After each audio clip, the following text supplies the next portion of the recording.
जय हिंद साथियों, स्वागत है आपके अपने चैनल शिव क्लासेस पर। आज के इस क्लास में देखने का प्रयास करेंगे।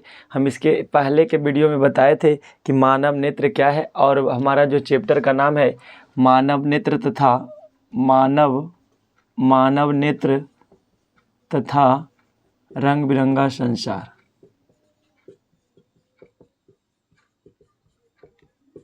मानव नेत्र तथा रंग बिरंगा संसार के बारे में बता चुके हैं। इसमें बताए थे चैप्टर ही है हमारा फिजिक्स का तीसरा चैप्टर जो है मानव नेत्र तथा रंग बिरंगा संसार के बारे में। चलिए अब ध्यान दीजिएगा, हम मानव नेत्र के बारे में समझा दिए हैं। जो नहीं देखे हैं वो पहले के जो है फर्स्ट पार्ट 1 में देख लीजिएगा। अब देखिए यहाँ पर देखिए, अब हमारा चलेगा अगला क्वेश्चन, हमारा चलेगा प्रश्न रहेगा। सवाल है मानव नेत्र लेंस की सामंजन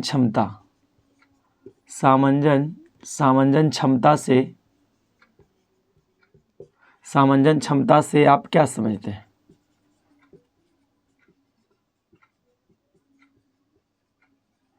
आप क्या समझते हैं?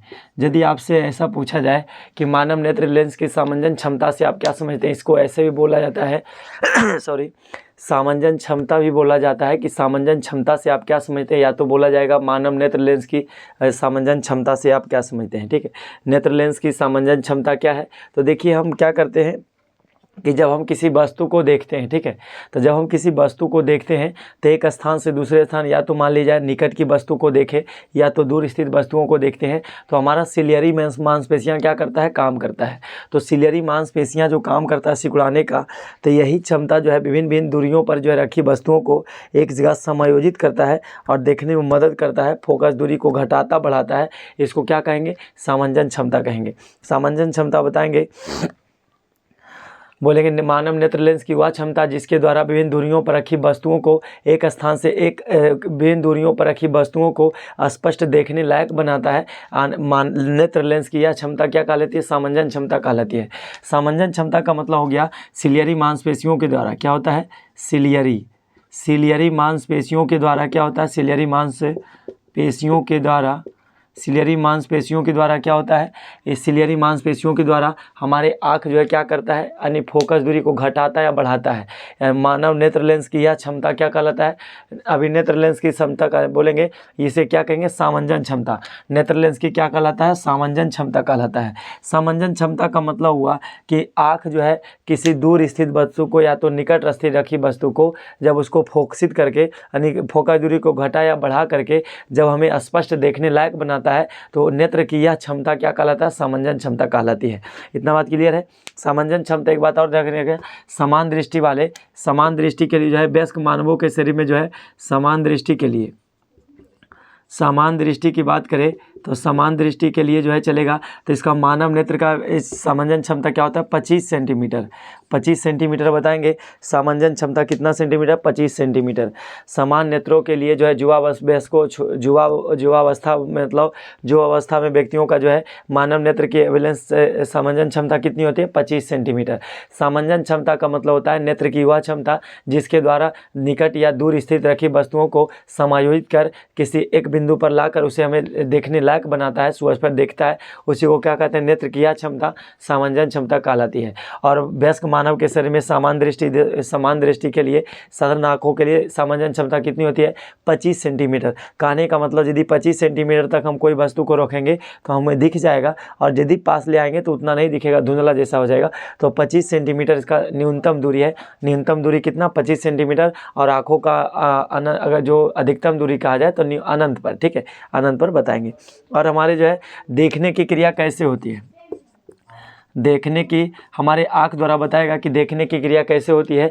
तो सिलियरी मांसपेशियां क्या करता है? निकट की वस्तु को या दूर स्थित वस्तुओं को, सब वस्तुओं का प्रतिबिंब कहाँ बनाता है? रेटिना आर पर बनाता है। और रेटिना आर पर वास्तविक उल्टा बनता है, और रेटिना आर पर जब बनाता है तो वह वस्तु को देखने लायक बनाता है। ठीक है, तो देखने की क्रिया जो है इस प्रकार जो है संभव हो पाती है। तो सवाल हमारा था कि मानव नेत्र लेंस की सामंजन क्षमता से आप क्या समझते हैं? तो सामंजन क्षमता बताएंगे, आँखों का सामंजन क्षमता बताएंगे नेत्र लेंस की वह क्षमता, ठीक है। अभी नेत्र लेंस की वह क्षमता जिसके द्वारा निकट या दूर स्थित रखी वस्तुओं को सुस्पष्ट देखने लायक बनाता है। किसके कारण सुलभ हो पाता है, देखने लायक बना पाता है? तो सिलियरी मांसपेशियों के द्वारा जो है आँखों को फोकस दूरी कम और बेसिक किया जाता है। किसके द्वारा? तो सिलियरी मांसपेशियों द्वारा, जिससे हम किसी वस्तु को देख पाते हैं। और यह जो आँखों की क्षमता है इसको कहेंगे सामंजन क्षमता। और न्यूनतम दूरी कितना? 25 सेंटीमीटर। इस बात को ध्यान रखिएगा, ठीक है। अब आता है कि दो आँखों की क्या उपयोगिता है। अगला सवाल हमारा चलेगा दो आँखों की क्या उपयोगिता है, ठीक है। सवाल नंबर अगला हमारा प्रश्न रहेगा, सवाल ऐसे भी आपसे पूछा जाएगा कि दो आँखों की क्या उपयोगिता है। दो आँखों की क्या उपयोगिता है। अब इसको देखिए, दो आँखों की क्या उपयोगिता है। मानव शरीर में दो आँखें होती है, इसका क्या फ़ायदा है। तो मानव शरीर में दो आँख होने से दो फायदा, इसमें हम फ़ायदा बताएंगे कि मानव नेत्र जो है इसका दृष्टि क्षेत्र बड़ा हो जाता है। और दृष्टि क्षेत्र बड़ा हो जाने के साथ साथ जो है हमें वस्तु को देखने में जो है सहूलियत होती है। तो दो आँखों की उपयोगिता बताएंगे कि दो आँख होने से हमारे शरीर में दृष्टि क्षेत्र क्या हो जाता है? बड़ा हो जाता है। और हम दूर स्थित वस्तुओं को, निकट स्थित वस्तुओं को साफ साफ देख पाते हैं। और दो आँख जो होता है, एक बायाँ आँख दायाँ देखता है और दायाँ आँख बायाँ देखता है, ये बात ध्यान रखिएगा, ठीक है। तो दो आँखों की उपयोगिता बताएंगे, ये अंदाज़ा ठीक लगाया जा सकता है, ठीक है।